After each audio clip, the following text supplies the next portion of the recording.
मेरा नाम पारस है। ये घटना मेरे साथ जब हुई थी जब मैं 23 साल का था और इस घटना को बीते लगभग 25 साल हो गया है। मैं बिहार के रोहतास जिला का रहने वाला हूँ। मेरे पिता फौज में थे और मेरा जो घर था कच्चा ही था। अब घर के परिवार के मेंबर भी बढ़ चुके थे। घर को पक्का करना जरूरी था क्योंकि सबसे ज़्यादा बरसात में दिक्कत आती थी। घर बारिश में टपकने लगता था। पिताजी जब रिटायर आए तब उन्होंने प्लान किया कि अब घर को एक एक करके बनाया जाए, तोड़ करके। सबसे पहला घर जो हमारा था वही से काम में स्टार्ट हुआ था। लेकिन उस घर के पीछे जो गली थी, गली में एक पुराना नीम का पेड़ था जो बहुत ही पुराना था और उसकी जो डालियाँ थी हमारे छत के ऊपर, घर के ऊपर फैली हुई थी। अब ईंट के घर बनाने में वो डालियाँ नीम की पेड़ की दिक्कत कर रही थी। आखिरकार हमें वो डालियाँ छांटनी पड़ी। लेकिन गांव के लोग कहते थे कि उस नीम के पेड़ पर कोई आत्मा रहती है। लेकिन उस आत्मा ने आज तक किसी को नुकसान नहीं पहुंचाया था। कई लोगों ने उस आत्मा को देखा भी था।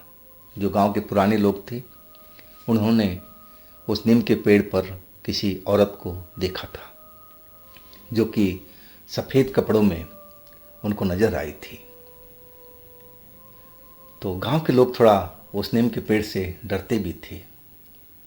और जब हमने वो डालियाँ कटिंग की, छांटा उसको ताकि हमारा घर का काम चल सके, तो जो हमारे पड़ोसी थे वो कहने लगे कि तुम्हें इस नीम के पेड़ को, डालियाँ को काटनी नहीं चाहिए।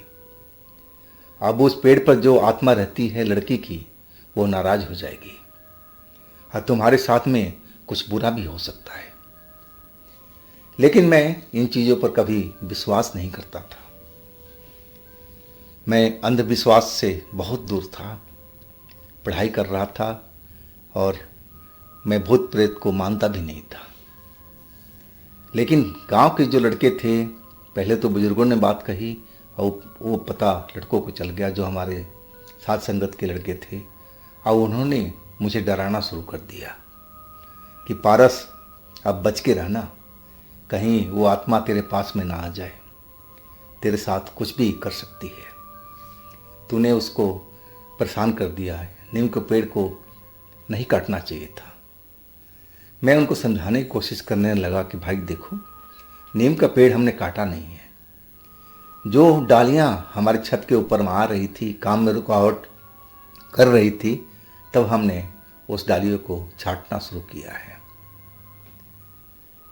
अब जो लड़के थे उनको तो मुझे डराने का बहाना मिल चुका था।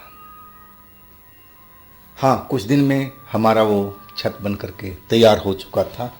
अब फिर दूसरी साइड से काम शुरू हो चुका था। अब बरसात के दिन थे, उमस भी हो रही थी और मैं उसी छत पर एक रात को सोने के लिए चला गया। हालांकि घर के लोग मुझे मना कर रहे थे कि नहीं बेटा, अकेले छत पर मत जाए। वो कहते हैं कि वहाँ पर नीम के पेड़ के पास में कोई आत्मा रहती है। तो घर के लोग ने मुझे मना किया, लेकिन मैं सबको बताया कि नहीं, मैं भूत प्रेत को नहीं मानता, ये सब अंधविश्वास है, ऐसी कोई बात नहीं होती, ये लोगों द्वारा बताई गई झूठी कहानियाँ हैं और कुछ नहीं है। उस रात को मैं जब छत के ऊपर में सोया, करीब 1 बज रहा था जब मेरी नींद खुली। रात का 1 बज रहा था। नींद खुली कि उस जो नीम का पेड़ था गली में, जिसकी मैं टहनियाँ काटा था, वो पेड़ बहुत ज़ोरों से हिल रहा था, जैसे आंधी तूफान आई हुई हो।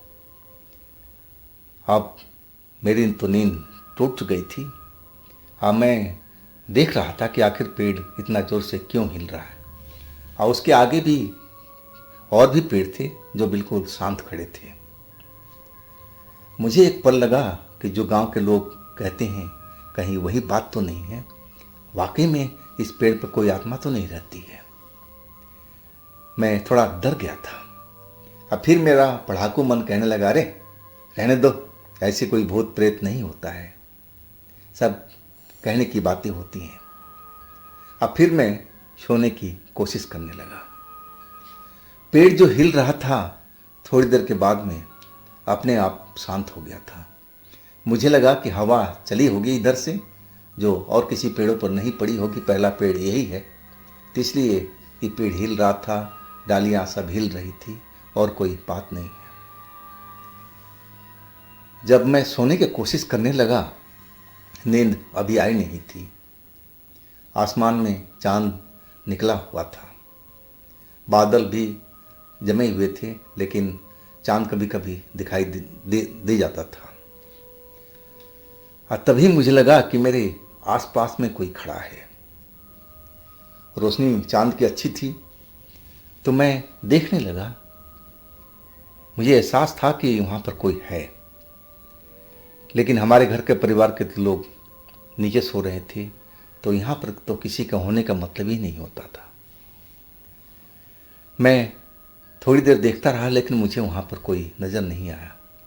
लेकिन मेरा जो मन था कह रहा था कि ज़रूर कोई ना कोई पास में है, लेकिन मुझे कोई नहीं दिखाई पड़ा। अब फिर मैं अपनी आंखें बंद करके सोने की कोशिश करने लगा। तभी लगा कि कोई पायल की आवाज़ बज रही है, जैसे कोई लड़की पैरों में पाजेब बांधे हुए है और छत पर इधर से उधर आ रही हो। जैसे ही पायल की आवाज़ मुझे सुनाई दी, मैंने आंखें खोल दी। आंखें खोला तो देखा एक धुंधली धुंधली साया मुझे नजर आई। जो हमारा जो छत था, जहाँ मैं सोया हुआ था, जहाँ पर वो पेड़ था, उसी किनारे से मुझे खड़ी दिखाई दी। हाँ, वो बिल्कुल हिलती डुलती नजर आ रही थी। मैं बड़े ध्यान से देखने लगा उस चीज़ को कि ये क्या चीज़ है, जो मुझे साफ दिखाई तो नहीं दे रही थी, लेकिन देखने में जरूर किसी की परछाई जैसी नजर आ रही थी। अब परछाई भी कैसे बनेगी जब वहाँ कोई खड़ा हो, चांद की रोशनी उस पर पड़े तभी तो परछाई बनेगी, लेकिन वहाँ तो छत पर कोई खड़ा नहीं था। और तभी वो परछाई मेरे साइड में भागती हुई आई। मैं एक पल के लिए तो डर गया था, कांप गया था। और जैसे ही मेरे नज़दीक पहुंची, वो परछाई फिर हवा में गायब हो गई। जो पाजेब की घुंघरू की आवाज़ सुनाई दे रही थी, अब वो शांत हो गई थी।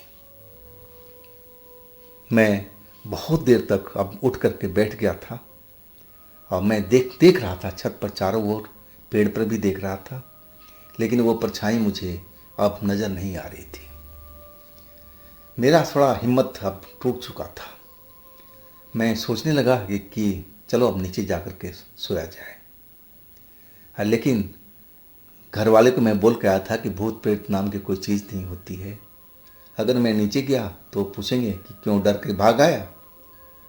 हाँ, इसी वजह से मैं फिर नीचे नहीं गया। हाँ, मैं उसी जगह पर अपने बिस्तर पर ही आंख बंद करके सो गया। बहुत देर के बाद नींद आई मेरी। हाँ, उसके बीच में ऐसी कोई बात नहीं हुई थी।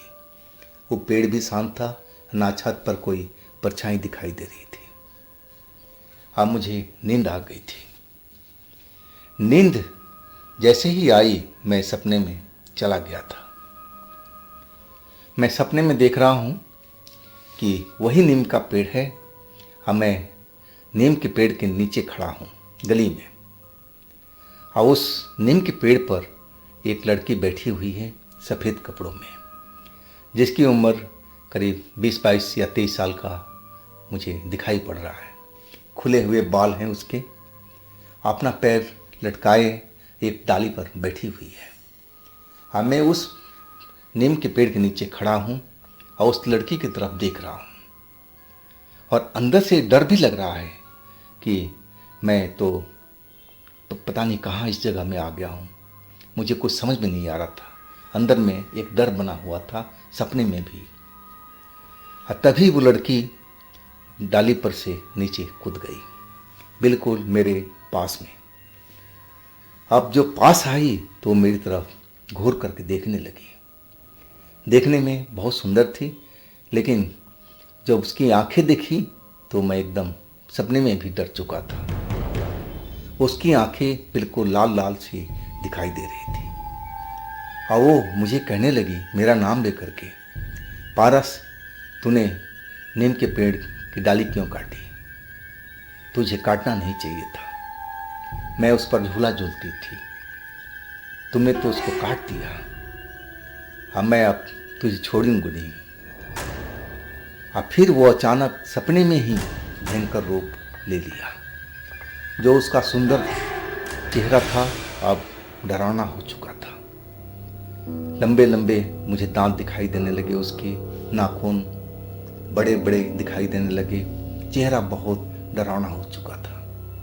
और उसने अपने दोनों हाथों से मेरा गला को पकड़ लिया और बोलने लगी कि अब तुझे मैं छोड़ूंगी नहीं, तेरा मैं काम ख़त्म करती हूँ। और वो मेरे गला को दबाने लगी। मेरा सांस रुक रहा था, मैं सांस लेने के लिए छटपटा रहा था, मैं चिल्लाने की कोशिश कर रहा था, लेकिन गले से आवाज़ नहीं निकल रही थी।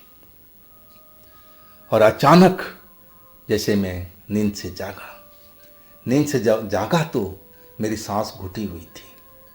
सांस के लिए मैं लंबी लंबी सांस लेने लगा।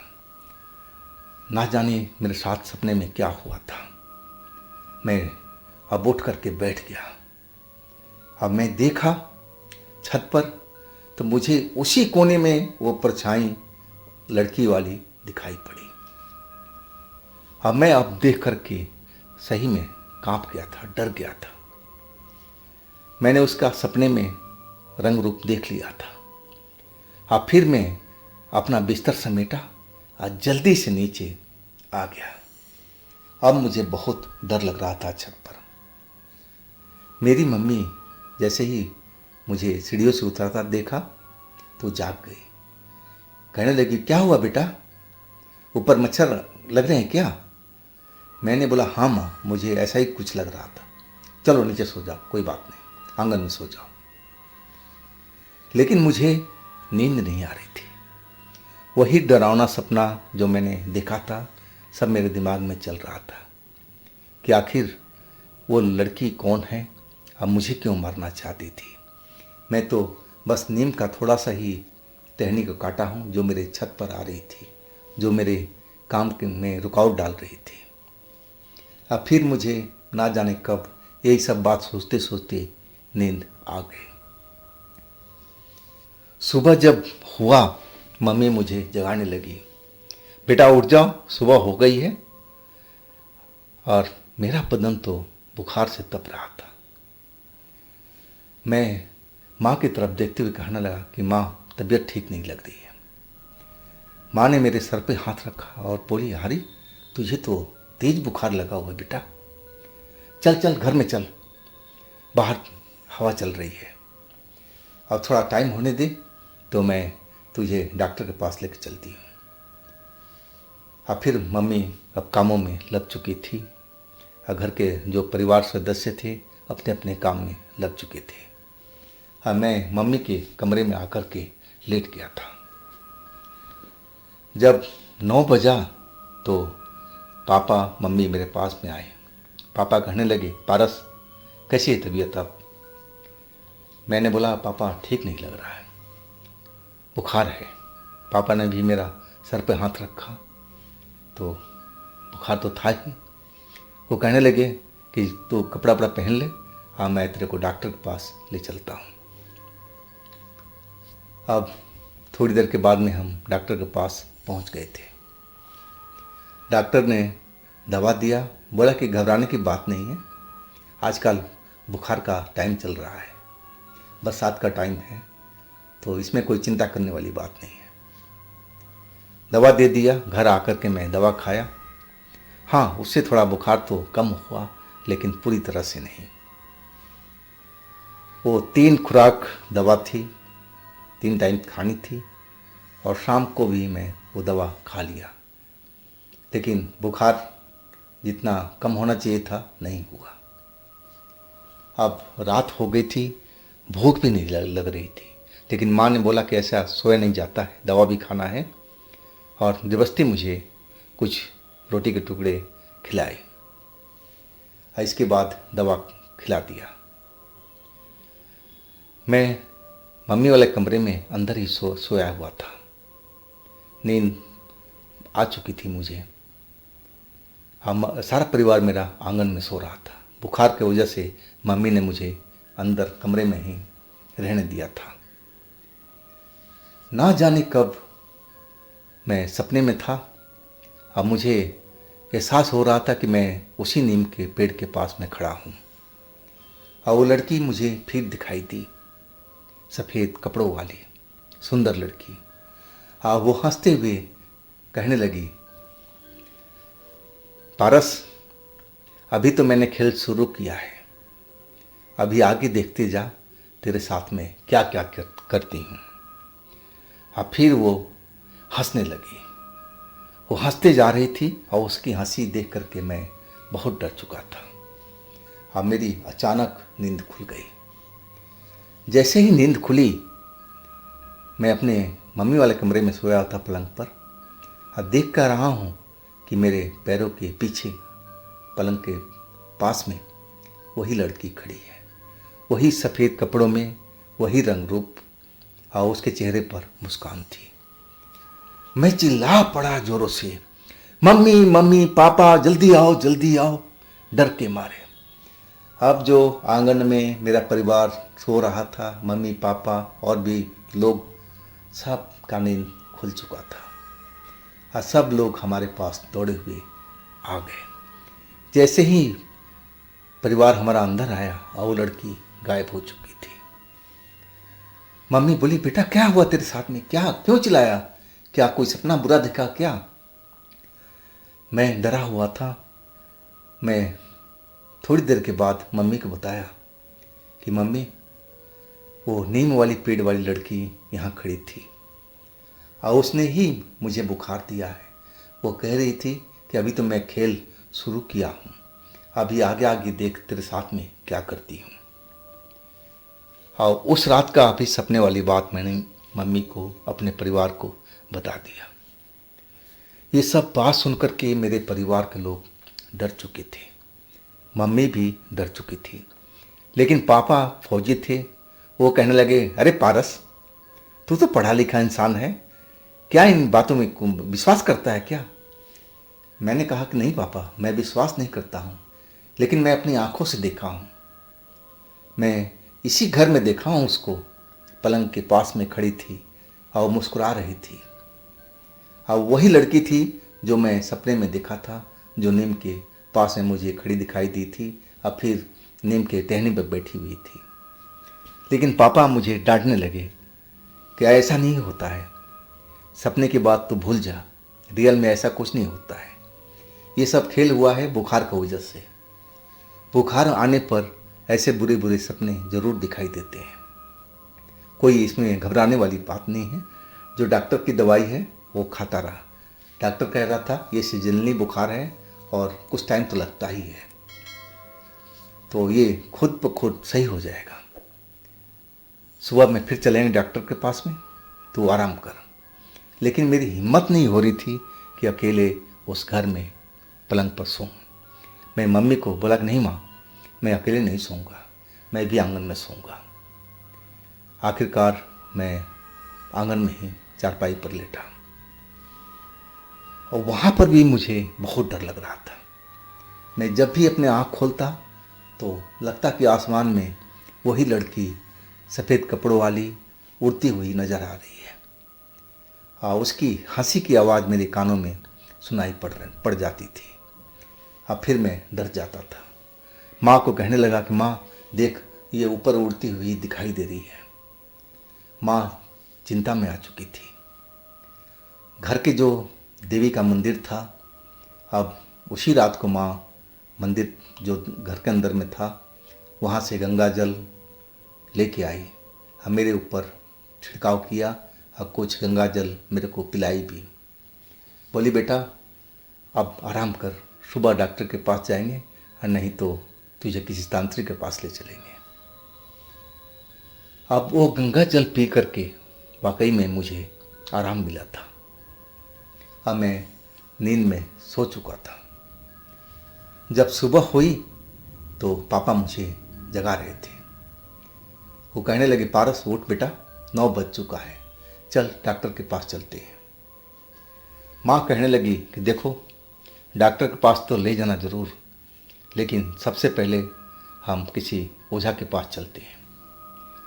लड़का जो बोला है रात में, मैं समझ गई हूँ कि इसके ऊपर में उसी चुड़ैल का असर है जो पेड़ पर रहती है। आखिरकार पिताजी को मानना पड़ा था। अब पहले हम डॉक्टर के पास गए और वहाँ से एक ओझा गुनी के पास में गए थे। ओझा गुनी मुझे देख करके कहने लगा कि हाँ, इसके ऊपर में साया सवार है और साया एक चुड़ैल का है। वो हुलिया बताने लगे कि बेटा तुमने सपने में ऐसा देखा है? मैंने बोला हाँ बिल्कुल वैसे ही लड़की है वो। अब फिर वो सोच में पड़ गए थे और वो कहने लगे कि देखो बेटा, ये लड़की जो है ये खाम खा किसी को तंग नहीं करती है, ज़रूर तुमने कुछ गलत काम किया होगा। मैं कहने लगा कि हाँ जी, जिस जो नीम का पेड़ था उसकी मैं कुछ डालियाँ काटा था क्योंकि हमारा घर का काम चल रहा था और वो डाली हमारे घर के ऊपर में आ रही थी। तभी वो तांत्रिक कहने लगे हाँ ये बात तूने सही कही, चलो बेटा देखते हैं क्या हो सकता है। अब वो झाड़ फूँक किए थे और एक लाल धागा मुझे गले में डाल दिए थे। कहने लगे ईश्वर तुम्हारी रक्षा करेगा, कल फिर आ जाना, फिर देखते हैं। अब मैं दवा भी खाया डॉक्टर का और जो तंत्र मंत्र का काम हुआ था वो भी हुआ।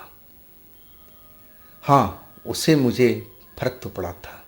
अब दवाई से पड़ा था या फिर तंत्र मंत्र से ये तो मैं नहीं बता सकता, क्योंकि मेरा बुखार अब उतर चुका था। अब शरीर में कमजोरी कमजोरी सी नज़र आ रही थी। रात में मैं आंगन में ही सोया था जहाँ मेरी मम्मी सोई हुई थी, घर के लोग सोए हुए थे, क्योंकि मुझे अंदर बहुत डर लग रहा था। हालांकि मम्मी कह रही थी कि तुझे बुखार अभी उतरा है, तुझे अंदर ही रहना चाहिए, लेकिन मैं मम्मी को मना कर दिया कि नहीं मम्मी, मैं आपके नज़दीक ही सोऊंगा, पास में ही। हाँ, उस रात में मुझे कोई ऐसा सपना भी नज़र नहीं आया था। हाँ, सारी रात मेरी आराम से कटी थी। सुबह में फिर 9 बजे डॉक्टर के पास गए और फिर वहाँ से जो ओझा गुनी था उसके पास पहुँचे थे। अब वो ओझा गुनी था, मुझे अंदर एक मंडप जैसा बना रखा था, वहाँ पर बिठा दिया और कहने लगा कि बेटा मैं आज उस चुड़ैल से बात करता हूँ, तुम बिल्कुल शांत रहना, तुम्हें कुछ बोलने की ज़रूरत नहीं है बीच में। मैं उस चुड़ैल का नाम लेते ही सुनते ही डर चुका था, लेकिन मेरे परिवार के लोग, मेरी मम्मी थी, मेरे पापा थे और वो तांत्रिक भी था, तो मैं सोचा कि इनके बीच में वो मेरे क्या बिगाड़ लेगी। और वो एक हांडी में कुछ जलाया था और उसमें कुछ और भी डाल रहा था। जब भी डालता तो उसमें एक भपका सा आग का निकलता था। ऐसा तो वो 5-7 मिनट तक करता रहा और फिर आंखें बंद कर लिया। और फिर जब आंखें खोला तो उसकी आंखें एकदम लाल लाल सी हो गई थी। अब वो हांडी की तरफ देखते हुए कहने लगा, तो इस लड़के को छोड़ दे, तुझे ये लड़का बिल्कुल तंग नहीं करेगा, इसकी गारंटी मैं लेता हूँ। ये तो अपने घर के काम हेतु उस नीम को पेड़ को काटा था, डालिया को, इसमें इसकी कोई गलती नहीं है। तो इसको नादान समझ करके तो इसको बकस दे। और फिर वो कुछ तंत्र मंत्र करने लगा था। फिर दोबारा वो चुड़ैल की तरफ जो मटका था उसकी तरफ होकर के बोलने लगा कि मैं तो इससे कह रहा हूँ ना, तो इस लड़के को छोड़ दे, इसको तू मत सता, तू अपना पेड़ पर आराम से बैठे रहा, ये लड़का तेरे को कभी भी तंग नहीं करेगा। लेकिन पता नहीं उसके कान में क्या आवाज़ आ रही थी, मुझे नहीं मालूम। हाँ, फिर वो गुस्से में आ चुका था। वो कहने लगा जोर जोर से गुस्से में, अगर तू इस लड़के को नहीं छोड़ती है तो मैं तुझे इस जगह से कहीं दूर ले जाऊंगा, कैद कर दूंगा, जहाँ तू जिंदगी भर उसी कैद खाने में पड़ी रहेगी। मैं तुझे प्यार से समझा रहा हूँ, तो समझ जा। और ऐसे ही करके वो बहुत टाइम लिया था। और जब भी वो चुड़ैल की तरफ बात करता हंडी की तरफ में, तो मेरी सांसें रुकने लगती थी। मुझे लगता था कि वो चुड़ैल उसी हांडी के अंदर में बैठी हुई है। अब आधा घंटा, पौन घंटा, फिर 1 घंटा हो चुका था। अब फिर वो तांत्रिक शांत हुआ। फिर मेरे गले में एक दूसरा लाल धागा पहना दिया। कहने लगा कि अब जाओ, अब चिंता की बात नहीं है, चुड़ैल अब तुम्हें तंग नहीं करेगी। और वाकई में उस दिन से मेरे को बुखार नहीं चढ़ा, ना उस सपने में चुड़ैल मुझे नजर आई। लेकिन उस घटना से मैं बहुत डर चुका था। मेरी तो रात में हिम्मत भी नहीं होती थी कि मैं छत के ऊपर चला जाऊं, और नीम के पेड़ की तरफ देखने का हिम्मत भी नहीं होता था। आंगन में जुलूस होता था लोगों के बीच में, और जब तेज हवा से पेड़ हिलने लगता तो मेरी तो हालत खराब हो जाती थी। मैं बिल्कुल डर जाता था। लेकिन वो चुड़ैल का जो डर था वो दिमाग में काफ़ी दिन तक मेरे अंदर समाया रहा था। लेकिन धीरे धीरे धीरे वो डर कम होता गया। इस घटना को तो बहुत साल बीत गए हैं। अब वो चुड़ैल का कभी मैं सपना नहीं देखा उसके बाद में, ना मुझे उसकी परछाई नज़र आई, ना वो वास्तव में नज़र आई। लेकिन डर तो काफ़ी दिन तक मेरे साथ में चलता रहा था। अब तो हम लोग शहर में आ चुके हैं। अब उस घर से तो हमारा रिश्ता ही एक तरह से ख़त्म हो चुका है। वहाँ तो हम जाते भी नहीं। अब शहर में हमारा घर मकान सब कुछ हो चुका है और हम शहर में ही रहते हैं। तो दोस्तों, ये थी पारस जी की अपनी आप बीती। अगर आपके पास भी इस तरह का कोई घटना है, कोई आप बीती है जो आप मुझे सुनाना चाहते हैं, तो आप मुझे इंस्टाग्राम पर या मेरे व्हाट्सएप नंबर पर ज़रूर शेयर कीजिएगा। अब मेरे दूसरे चैनल पर भी जाइए, उनमें भी अच्छी अच्छी कहानी हमने डाला हुआ है जो बेहद आपको पसंद आएगा। उन कहानियों को भी आप आनंद लीजिए और उस चैनल को भी सब्सक्राइब कीजिए और इस चैनल को भी अपना प्यार दीजिए। इसको भी लाइक कीजिए, सब्सक्राइब कीजिए, शेयर कीजिए। फिर हम मिलते हैं अगले रोज़ एक इसी तरह की घटना में, एक कहानी में। आप लोग अपना बहुत ही ख्याल रखिएगा। नमस्कार।